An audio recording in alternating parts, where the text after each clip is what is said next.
있다면 당연합니다. 그러나 그 걱정거리가 다가올 때에 그 다가올 수 있는 해결의 실마리를 찾는다면 그것이 정녕 우리 믿음의 사람의 가장 큰 장점이 아니겠습니까? 그 실마리를 어디서 찾겠습니까? 그때 걱정거리 다가올 때마다 그 해결의 방법, 극복하는 방법 어디서 찾겠습니까? 하나님의 말씀이 아니겠습니까? 그래서 오늘 이 새벽에 오늘 틀림없이 내 인생의 걱정거리를 안고 있는 여러분들이 이 자리에 계실 것입니다. 그렇다면 이 말씀을 청정함으로, 여러분의 말씀 귀를 기울임으로, 말씀에 굴복되어짐으로 그 걱정거리는 보이지 아니하고 예수 그리스도의 십자가의 은혜가 더 크게 보여서 그 은혜로 걱정거리를 덮어버리는 그런 은혜가, 역사가 있기를 간절히 원합니다. 어제는 나를 이 땅에 보낸 이유가 무엇인가? 이 땅에 왜 나를 보내셨는가?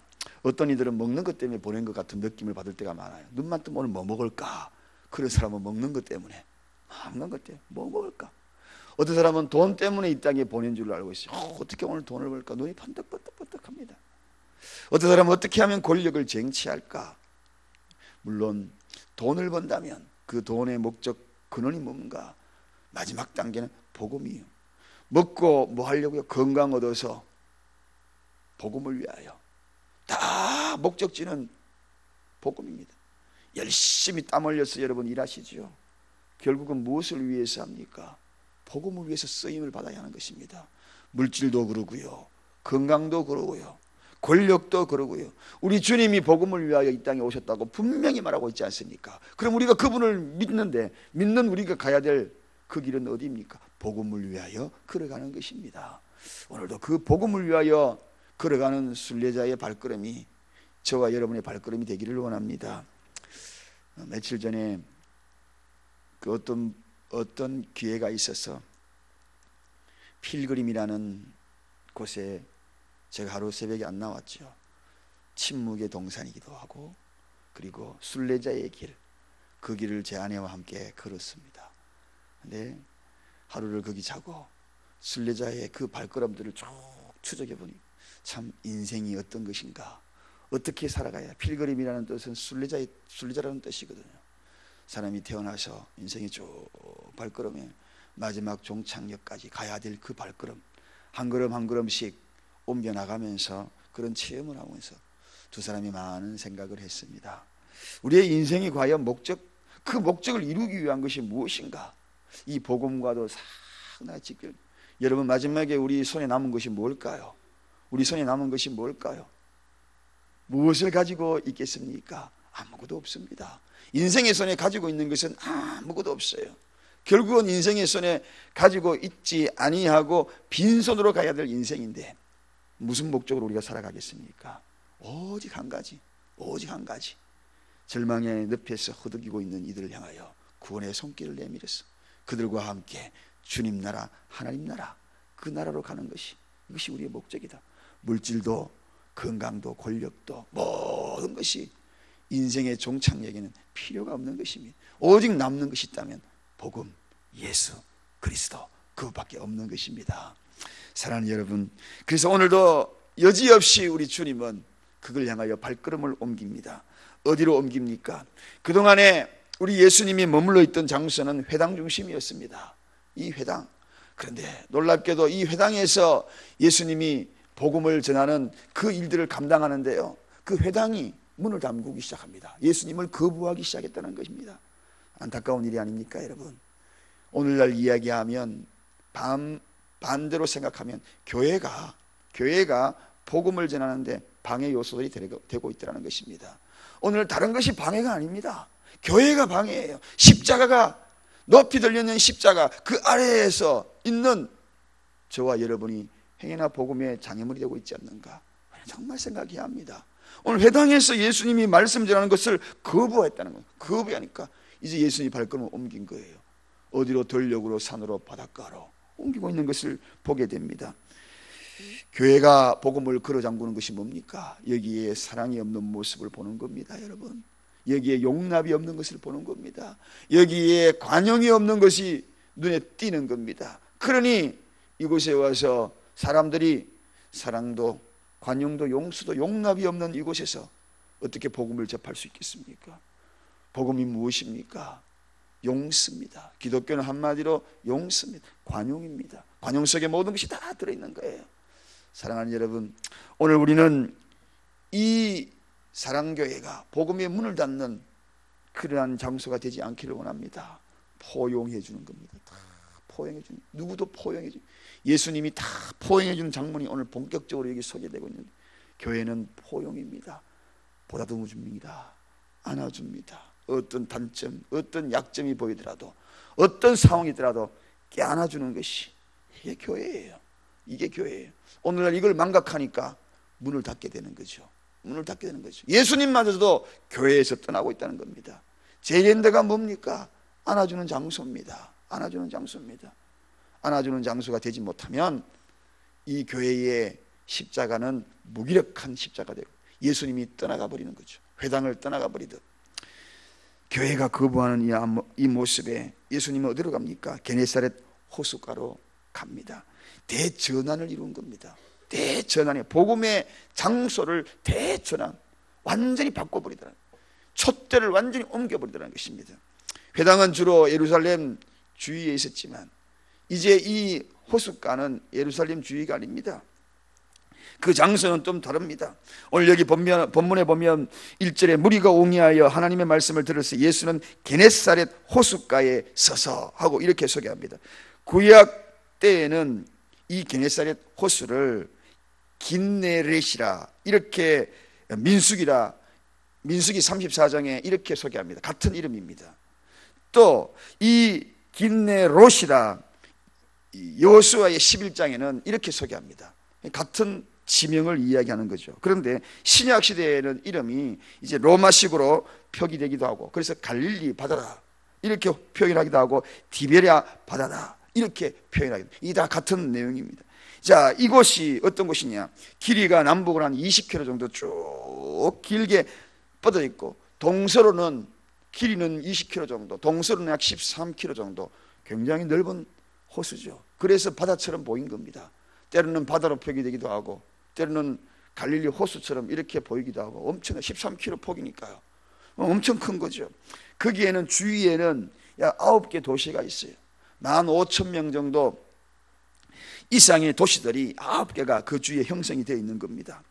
우리가 9개 도시, 베세다라든지 가브나움이라든지 고라신이라든지 막달라라든지, 막달라 마리아 나오죠. 그 출신인 거예요. 막달라라든지 아니면 디베랴라든지 이런 지역이 다 그 도시의 일원에 있는 겁니다. 거기는 쌀도 많고 대추도 야자도 사탕수수도, 거기에는 목화도, 그런 특양 작물들이 그 주위에서 나는 그런 지역입니다. 그런데 이 지역에, 여기에는 특별하게 이방인들이 많이 살았다는 특징이 있습니다. 남쪽 지방에는 유대인이 많이 살고요, 이 지역에는, 이 갈릴리는 특별히 이방인들이 많이 살았습니다. 이방인들, 로마인들, 또 때로는 그 도망자들, 그런 자들이 이 주위에 많이 살았다고 합니다. 그래서 남쪽에 사는 유대인들이 그들을 향하여서 좋은 사람처럼 취급하지 않습니다. 거기에는 아주 천민 계층이 살고 있다라고, 독특하게 자기들만의 그러한 선민 사상에 빠져 있는 유대인들이 바로 이 갈릴리 지방 사람들을 그렇게 평가했다는 것입니다. 그래서 우리가 잘 알고 있는 대로 갈릴리에서 왔다 그러면, 선지자가 갈릴리에서 왔다 그러면 아주 무시하죠. 그래서 요한복음 7장 52절에 보면 이런 말씀이 소개됩니다. 너도 갈릴리에서 왔느냐? 상고하여 보라. 갈릴리에서는 선지자가 나지 못하느니라. 이렇게 할 정도로 이 갈릴리를 천박하게 생각했다는 것입니다. 그런데 이 갈릴리 사람들이 예수님을 따랐다는 겁니다. 이 갈릴리 사람들이 실직자들, 병자들, 이런 모든 무리들이 예수님을 따랐다는 겁니다. 여러분, 큰 무리들이 예수님을 따르는 이 이야기는 이미 일찍이 이사야 선지자가 700년 전에 예언을 해놓았습니다. 거기에는 이렇게 소개합니다. 스불론 땅과 납달리 땅과 요단강 저편 해변길과 이방의 갈릴리여, 흑암에 앉은 백성이 큰 빛을 보았고 사망의 땅과 그늘에 앉은 자들에게 빛이 비치었도다. 그렇게 소개합니다. 여러분, 이 갈릴리가 700년 전에 복음이 여기에 예수 그리스도 통하여서 빛이 비칠 것이라고, 그들이 어둠의 세계, 어둠의 골짜기에 앉았던 이들이 아닙니까? 사람들에게 천박한 그런 취급을 받았던 사람들이 아닙니까? 혼혈아로 살아갔던 그들 속에 있었던 그곳이 빛이 비쳤다. 빛이 비칠 것이다. 갈릴리여 기뻐하라. 빛이 비칠 것이다. 사랑하는 여러분, 이곳에서 지금 오늘 예수님이 복음을 전하고 있는 것입니다. 오늘도 행여나 문제거리 많고, 아까 제가 그랬지요. 문제, 염려, 걱정 많은 사람들, 그들에게 빛이 비칠 겁니다. 그것이 어쩌면 이 세상 살아가는 저와 여러분이 갈릴리 지역이 아니겠습니까? 특별하게 나는 의인이라고 이야기하면서 그리고 죄 없음을 과시하듯 살아가는 그런 자들을 향하여서 결코 예수님이 빛이 될 수 없었던 겁니다. 이 갈릴리와 같은 마음을 가질 때 거기에는 흑암의 그러한 곳에 빛이 있으리라. 빛이 있으리라. 필그림에서 거기 보니까 한 동상이 저의 발걸음을 멈추게 했습니다. 거기에서 똑같은 표정으로 제가 사진을 찍었어요. 아주 근엄하게 생겼고 잘생긴 동상입니다. 이렇게 있더라고요. 거기에 밑에 읽어보니 이런 글귀가 적혀 있더라고요. 세상의 의인들, 그런들의 세상의 의인 랍비들에게 유혹당하지 말라. 그런 글귀가 적혀 있더라고요. 진리는 의인들, 그들을 통하여, 즉 내가 죄 없음이 그리고 완벽한 선생을 통하여 진리를 가리켜서 구원이 여기 있다고 이야기하는 그곳으로 귀를 기울이지 말라는 거죠. 오직 예수, 그게만 귀를 기울일 것을 간접적으로 강하게 시사하는 것을 보았습니다. 여러분, 남쪽 유다 사람들이 바로 그런 거예요. 그런 매너리즘에 빠져 있는 거예요. 저와 여러분들은 오늘 이 말씀, 흑암 속에 다가오는 그 빛, 오늘 죄성을 인정하고 그리고 죄인이라고 고백하는 그곳에 빛이 오는 거예요. 주님이 오시는 거예요. 누구든지 다 의인은 없습니다. 한 사람도 없다 그랬습니다. 죄를 고백하는 그러한 자들에게, 갈릴리 사람들에게, 그들에게 빛이 비추었도다. 빛이 비추었도다. 오늘도 예수 그리스도를 인정하고 그 앞에 엎드리는 그러한 죄성을 인정하고, 주님 저는 죄인입니다, 무릎 꿇는 여러분에게 오늘도 틀림없이 빛이 비칠 것입니다. 그런 그들에게 오늘 한 배에 올랐다, 그렇게 얘기합니다. 그 배는 시몬의 배라, 그렇게 소개합니다. 여러분, 이 시몬, 오늘 주제가 뭡니까? 시몬의 배를 강단 삼아 저는 여기에서 용기를 얻었습니다. 시몬이 뜻이 뭐라 그랬습니까? 시몬은 나뭇잎입니다. 잎새입니다. 잎새. 얼마나 연약합니까? 얼마나 연약합니까? 그 연약한 뜻이 시몬의 이름의 뜻입니다. 그런데 이 연약한 그곳에 예수님이 오르니 베드로가 되었더라. 할렐루야. 베드로가 뭡니까? 반석 아닙니까? 오늘 저는 그래서 이 강대상에 올라올 때 연약한 제가 나뭇잎처럼, 잎새처럼 연약하지만 예수 그리스도의 입술에 사로잡히면 반석처럼 진리를 강단 있게 선포할 수가 있구나. 부족한 제가 이 자리에 서 있지만 하나님의 말씀을 대언할 때 그분이 이 자리에 함께 한다면 그 속에 진리가 선포될 수 있구나. 연약하고 그리고 초라하고 인격적이지 못한 모든 것들이 베드로처럼 가리워졌어. 그 장소가 정말 주님이 전하는 복음의 생명의 장소가 될 수가 있구나. 그래서 저는 너무나 위로가 되었습니다. 여기 올려올 때마다 굉장히 두렵거든요. 솔직히 이게 제가 저에게 하는 소리 같은데 이거 정말 제대로 전해야 되는데, 그런데 오늘 이 말씀을 위로 삼아 이 자리에 서게 됩니다. 여러분, 우리는 부족한 존재들이에요. 누구든지 나뭇잎입니다. 바람 불면 날아다니고 마지막 남은 그 잎새마저도 겨울바람이 세차게 몰아치면 다 떨어질 나뭇잎이에요. 그러나 그렇게 연약한 그런 존재들이지만 주님이 오시면은 반석이 된다는 것입니다. 할렐루야. 반석이 된다는 것. 예수님은 어느 장소이든 간에 주님만 오시면은 그런 복음을 전할 수 있는 강단, 베드로 같은 반석이 될 수 있구나. 여러분, 그러므로 우리가 나약하지만 복음을 전할 수 있는 겁니다.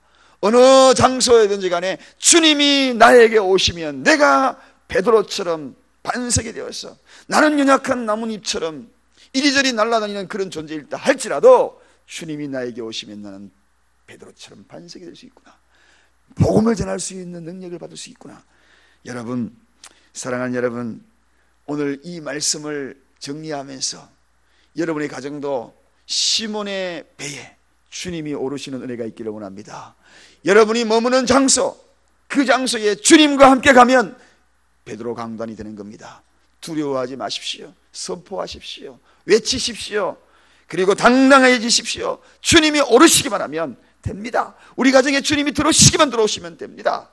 내가 무엇을 어떤 말을 해야 할까 걱정하지 마십시오.